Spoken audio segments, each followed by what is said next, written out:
Dear students, welcome to the next lesson of Chapter 8 Introduction to Trigonometry. पिछले lesson में हमने trigonometry के basic concepts discuss कर लिए हैं। ट्रिग्नोमेट्रिक रेशियोज क्या होते हैं ये डिस्कस कर लिए हैं। राइट एंगल ट्रायंगल में परपेंडिकुलर और बेस को कैसे आइडेंटिफाई करना ये सीख लिया है। आज के लेसन में हम स्टार्ट करेंगे एक्सरसाइज 8.1। एक्सरसाइज का first question, in triangle ABC right angled at B AB equal to 24 centimetre and BC equal to 7 centimetre. ये राइट एंगल ट्रायंगल दिया है ABC। अगर हम एक ट्रायंगल ड्रॉ करते हैं ABC, इस ट्रायंगल में B वर्टेक्स पे राइट एंगल है, 90 डिग्री है। AB और AC में से एक परपेंडिकुलर एक बेस, वो डिपेंड करेगा हम किस एंगल की बात कर रहे हैं। इसके बाद लिखा है डिटरमिन, फर्स्ट और सेकंड दो पार्ट है। फर्स्ट पार्ट में साइन A और कॉस A, सेकंड पार्ट में साइन C और कॉस C। तो फर्स्ट क्वेश्चन, एक्सरसाइज का पहला क्वेश्चन, पहला ट्रिग्नोमेट्रिक रेशियो साइन थीटा या साइन A। हमने जो फार्मूला याद किया है वो फार्मूला है sine A equal to P upon H, perpendicular upon hypotenuse. मतलब हमें ये पता है कि किसी भी एंगल का, A मीन्स एंगल, किसी भी एंगल का साइन निकालने के लिए हमें परपेंडिकुलर और हाइपोटेनियस की ज़रूरत है। तो एंगल A, ये A वर्टेक्स पे जो एंगल बन रहा है, दिस एंगल, जिसको हम ट्रायंगल में एंगल BAC ये भी बोलते हैं, इस एंगल के लिए परपेंडिकुलर मतलब इसके ठीक सामने वाली side BC, this is perpendicular, and hypotenuse it is always AC। तो BC और AC इसकी ज़रूरत है। तो सबसे पहले हम रेशो, सबसे पहले रिक्वायरमेंट उस रेशो का फार्मूला याद होना चाहिए। उसके बाद उन साइड्स को आइडेंटिफाई करना, नेक्स्ट स्टेप। फिर उसके बाद ये देखेंगे कि कौन कौन से अवेलेबल हैं और क्या हमें फाइंड करना है। तो साइन के लिए P upon H, BC upon AC। अब क्वेश्चन में हमें AB और BC दिया है। AB दिया है 24, BC दिया है 7, तो BC हो गया 7। AC क्वेश्चन में नहीं दिया है। दो साइड्स दी हुई हैं राइट एंगल ट्रायंगल की, तीसरी साइड PGT से आती है, पाइथागोरस थ्योरम से। तो सबसे पहले पाइथागोरस थ्योरम अप्लाई करेंगे, hypotenuse square equal to perpendicular square plus base square. इस PGT में P और B की जगह आप कुछ भी पुट कर सकते हैं। इस PGT को इससे कोई मतलब नहीं है कि किस एंगल का परपेंडिकुलर क्या है, बेस क्या है, वो ट्रिग्नोमेट्रिक रेशियोज के लिए है सिर्फ। हाइपोटेन्यूस जरूर फिक्स रहता है, तो AC square equal to AB square plus BC square. AB 24 दिया है, 24 का स्क्वायर 576, BC 7 दिया है, 7 का स्क्वायर 49, प्लस करके आएगा 625। AC की वैल्यू निकालने के लिए ये AC स्क्वायर की वैल्यू है, 625 इज AC स्क्वायर। AC की वैल्यू निकालने के लिए 625 का स्क्वायर रूट करना पड़ेगा, वो आज आंसर आ जाएगा 25। तो 24, 7 और 25 ये एक पाइथागोरियन ट्रिपलेट है। अब हमारे पास ट्रायंगल की तीनों साइड्स हैं, AB, BC और AC। 6 रेशियोज होते हैं, 6 रेशियोज में से कोई सा भी रेशियो पूछा हो, हर रेशियो में दो दो साइड्स आती हैं। इसमें साइन A में आ रहा है BC अपॉन AC, तो BC तो पहले से ही पता था 7, AC के लिए पुट कर दिया, तो 7/25 इसका आंसर हो गया। नेक्स्ट है फर्स्ट पार्ट में कॉस AB कैलकुलेट करना था। तो कॉस A का फार्मूला होता है base upon hypotenuse, B upon H। इस एंगल A के लिए AB होगा बेस, BC अगर परपेंडिकुलर है तो AB होगा base, AB upon AC। Triangle में 3 ही साइड होती हैं, दोनों में डिनोमीटर तो हाइपोटेनियस है AC। अब न्यूमेटर में एक में BC आ गया, तो अब तीसरी साइड बची कौन सी, AB ही बची, AB अपॉन AC। और जो हमने पिछले लेसन में कंसेप्ट समझा था, इस एंगल के लिए ये बेस है क्योंकि ये एंगल इस पे बेस्ड है, इस पे टिका हुआ है। तो A B upon A C, this is B upon H, मतलब कॉस की वैल्यू आएगी 24/25, ये हो गया 24/25। तो sine A 7/25, cos A 24/25। Second part में साइन सी और कॉस सी, सेम यही साइन और कॉस पहले हमने एंगल ए के लिए कैलकुलेट किए हैं, अब करना है एंगल सी के लिए। ट्रायंगल में टोटल 3 एंगल होते हैं, बी पे 90 डिग्री बन रहा है। अब एक बचा ए और एक बचा सी। परपेंडिकुलर और बेस इंटरचेंज हो जाते हैं जैसे ही एंगल चेंज होता है। तो साइन का फार्मूला तो हमेशा पी अपॉन एच ही रहेगा, बस ये पी डिसाइड होगा इस सी के हिसाब से, एंगल के हिसाब से। एंगल सी के लिए अब परपेंडिकुलर हो जाएगा ए बी, क्योंकि ये ठीक सामने आएगी। तो ए बी अपॉन ए सी 24/25, और कॉस सी बेस अपॉन हाइपोटेनियस, तो सी के लिए बी सी बेस हो जाएगा।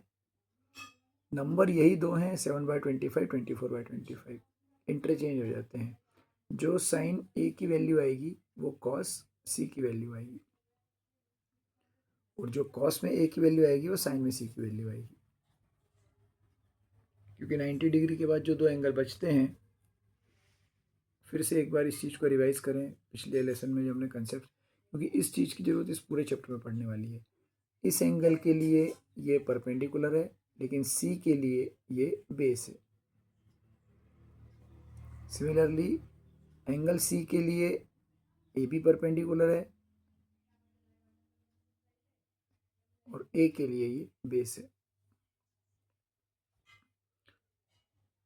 ट्रायंगल का नाम कुछ भी हो, ए बी सी की जगह अगर ये ट्रायंगल होगा पी क्यू आर, तो साइन पी कॉस आर के इक्वल होगा और साइन आर कॉस पी के इक्वल होगा। तो ये था हमारा फर्स्ट क्वेश्चन, जस्ट चैप्टर की स्टार्टिंग है। स्टार्टिंग में बिल्कुल सिंपल क्वेश्चन आते हैं। सेकंड क्वेश्चन है, in figure 8.13 find tan p minus cot r। कुछ इस तरह का डायग्राम एक फिगर बुक में दिया हुआ है। फर्स्ट क्वेश्चन में फिगर दिया नहीं था, हमने ड्रॉ किया था। सेकंड क्वेश्चन में इस तरह का एक ट्रायंगल दिया हुआ है P Q R, tan p minus cot r, tan p minus cot r, ये क्वांटिटी फाइंड करनी है। 6 रेशोज में से किन्हीं भी रेशो की बात हो, आपको ट्रायंगल की तीनों साइड्स की ज़रूरत पड़ती है।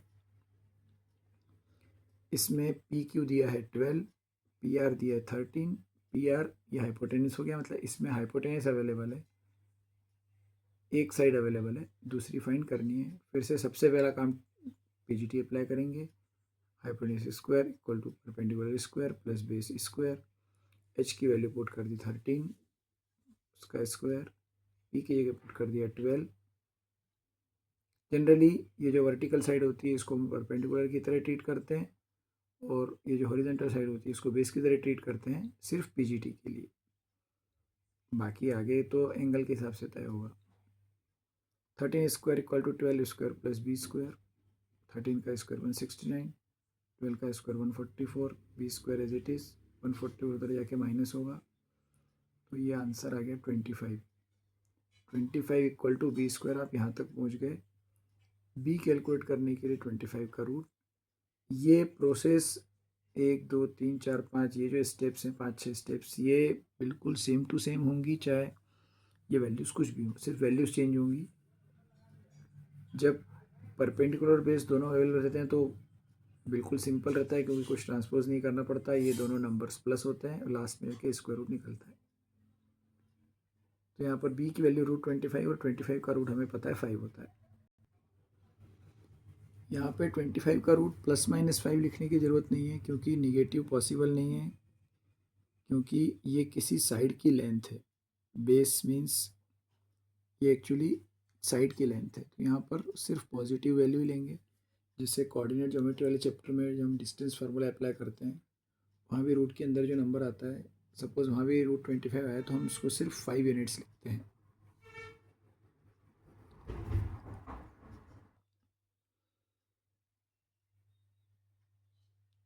एक साइड 12 थी, एक 13 थी, तीसरी साइड आ गई 5।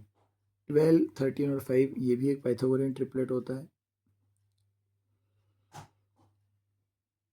10p minus cot R.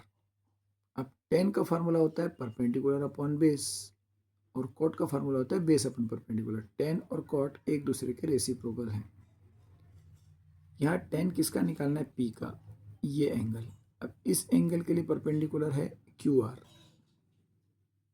Q R लिख दिया, और बेस है P Q, Q R upon P Q. तो 10 पी की वैल्यू हो गई Q R upon P Q, फिर आ गया माइनस, फिर आ गया कॉट आर।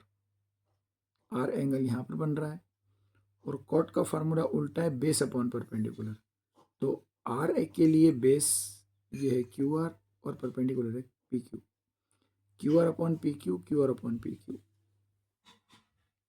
यहाँ पर पूरा का पूरा कैंसिल आउट होके माइनस है, सेम क्वांटिटी में से सेम क्वांटिटी माइनस हो रही है तो आंसर 0 आएगा। यहाँ पर हमको इनकी एक्चुअल वैल्यू पुट करने की जरूरत भी नहीं पड़ी।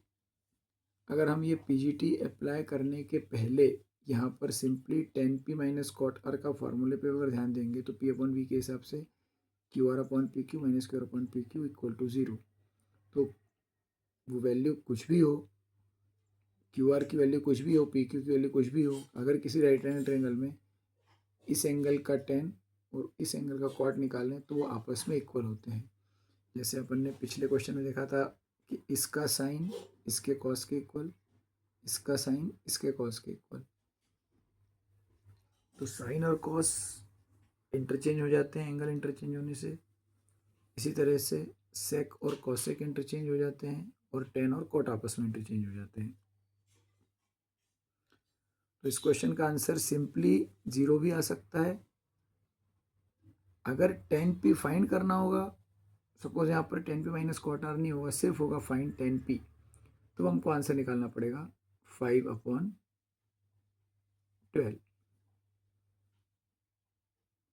इसी तरह से अगर कॉट आर पूछेंगे तो वो भी 5/12 ही आएगा। तो क्वेश्चन नंबर 2 का आंसर है 0। बढ़ते हैं आगे, थर्ड क्वेश्चन। थर्ड क्वेश्चन में दिया है if sine a equal to 3/4 calculate cos a and tan a. Sine a की वैल्यू 3/4। अब साइन का फॉर्मूला होता है p अपॉन एच। ये ट्रेंगल कैसा भी हो, एंगल ए कहीं पर भी बन रहा हो, बिना डायग्राम के भी ये क्वेश्चन सॉल्व किए जा सकते हैं। साइन ऑफ एंगल ए का मतलब परपेंडिकुलर और हाइपोटेन्यूज का रेशियो दिया है। तो आपको h अवेलेबल है 4, p अवेलेबल है 3, पीजीटी अप्लाई करेंगे तो बेस आ जाएगा 16, 9, बी स्क्वायर 16 माइनस 9, तो b की वैल्यू आ जाएगी √7। जैसे फर्स्ट और सेकंड क्वेश्चन में पीजीटी अप्लाई किया था, सेम प्रोसेस। ये जरूरी नहीं है कि हमेशा आपको इंटीजर में ही आंसर आए, इस तरह से भी आ सकता है इरेशनल नंबर रूट में। तो बेस, ये b बेस को डिनोट कर रहा है, परपेंडिकुलर को p डिनोट करता है h, तो यहाँ पर ये b जो है वो बेस को डिनोट कर रहा है।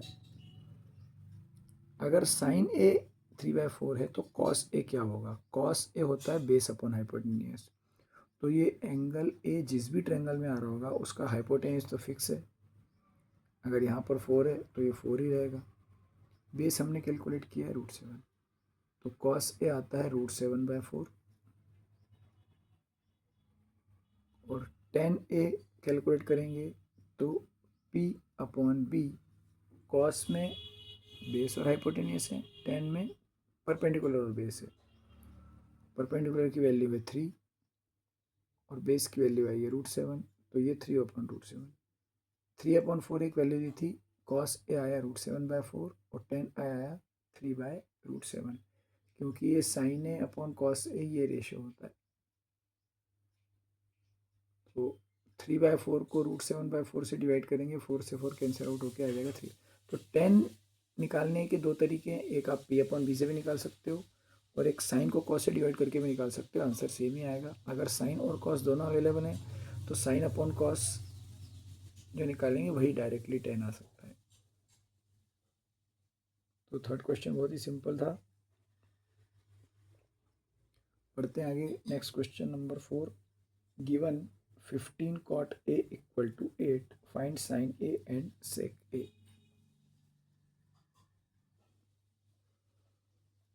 पिछले क्वेश्चन में डायरेक्टली दे दिया था साइन A इक्वल टू 3/4, यहाँ थोड़ा सा एक चेंज कर दिया है। कॉट ए ये 15 डिवाइड में जाएगा तो कॉट ए बनेगा 8/15। ये चाहते तो ऐसे भी दे सकते थे, कॉट ए इक्वल टू 8/15। इसके बजाय 15 को उधर ले आके मल्टीप्लाई करके इस तरह से लिख दिया, तो हमको ये उल्टा काम करना पड़ेगा। अब ये इस टाइप के क्वेश्चन में यहाँ पर ये रेशो 6 रेशो में से कोई सा भी रेशो हो, इसके साथ जो कोएफिशिएंट है, जो नंबर मल्टीप्लाई में है, वो RHS में डिवाइड में जाएगा। ये प्रोसेस सेम रहने वाली है। तो कॉट ए आ गया 8/15। कॉट का फार्मूला होता है B/P, बेस अपॉन परपेंडिकुलर। 10 का रेसिप्रोकल 10 P/B, तो कॉट B/P। मतलब हमें इस क्वेश्चन में बेस और परपेंडिकुलर दोनों दे दिए हैं। ये किसके हिसाब से? एंगल ए के हिसाब से। एंगल ए के लिए बेस 8 है और एंगल ए के लिए परपेंडिकुलर 15 है। मतलब इस ट्रायंगल की दो साइड्स अवेलेबल है। तीसरी साइड निकालने का प्रोसीजर सेम, पाइथागोरस। पूछा क्या है? साइन ए। तो साइन ए निकालने के लिए मुझे P/H, P और H की जरूरत पड़ेगी। P तो दिख रहा है 15 है, H निकालना पड़ेगा। अब पिछले क्वेश्चन से थोड़ा सा चेंज एक अलग तरीके से समझते हैं, और ये ज़्यादा सही मेथड है, क्योंकि जब रेशो दिया है तो इसका मतलब उसकी एक्चुअल वैल्यू 8 सेंटीमीटर या 15 सेंटीमीटर नहीं है। हो सकता है कि एक साइड 16 की हो और दूसरी 30 की हो, तो 16 और 30 ये रेशो भी 8/15 ही आएगा। हो सकता है एक साइड 4 हो और एक 7.5 हो, मैं दोनों नंबर को आधा आधा कर रहा हूँ, तब भी रेशो 8/15 ही रहेगा सब कुछ सॉल्व करके। तो ये जो हम इसको बोलते हैं ट्रिग्नोमेट्रिक रेशियोज। किसी राइट एंगल ट्रायंगल की दो साइड का ये रेशो है, ये उसका एक्चुअल मेजरमेंट नहीं है।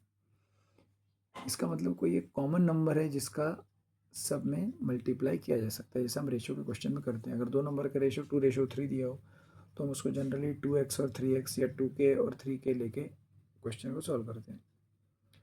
तो यहाँ पर कॉट की वैल्यू 8/15 है, का मतलब ये हुआ कि मैं बेस को 8k मान सकता हूँ और p को 15k मान सकता हूँ। यहाँ पर k वो कॉमन फैक्टर है जो दोनों में है, प्रेजेंट है।